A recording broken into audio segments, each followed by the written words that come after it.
Goeiedag, ek groet jou in die kosbare naam van Jesus Christus.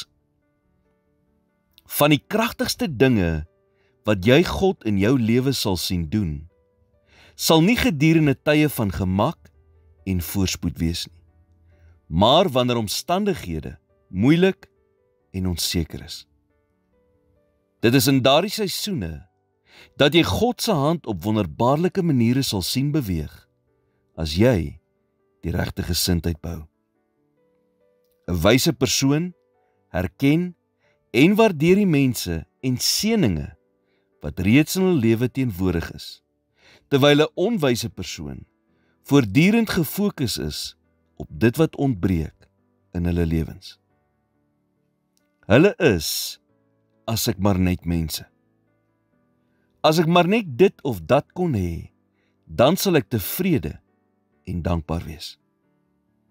Die feit is egter dat 'n mens nie werklike tevredenheid in jou lewe kan ervaar sonder dankbaarheid nie.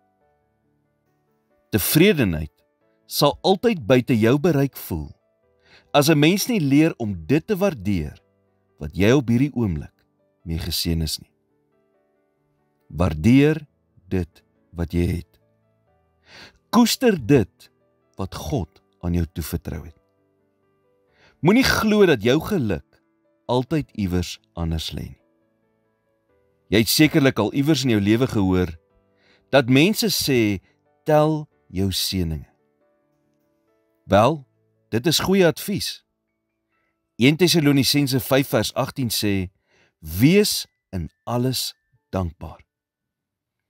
Ons neem so maklik die mense, gesondheid en dinge wat God ons mee seën as vanselfsprekend aan. Maar elke dag is 'n geskenk. Die asem in jou longe, die mense wat jy liefhet, die geleenthede wat voor jou lê.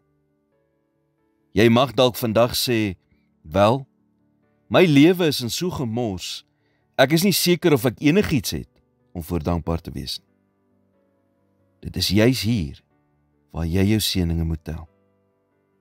Want al kan jy aan niks anders dink nie, kan jy nog steeds sê, Here, ek is so dankbaar dat U my liefhet, vir my aan die kruis gesterf het en elke dag in my lewe werk. Behou hierdie gesindheid deur jou hele dag.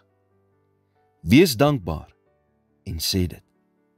Want wanneer jy met 'n houding van dankbaarheid begin leef, maak jy die deur oop vir God om wonderlike dinge in jou lewe te doen. Here, help my om nooit U goedheid as vanselfsprekend te aanvaar nie.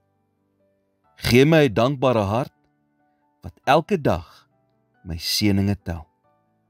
In Jesus naam bid ek dit. Amen.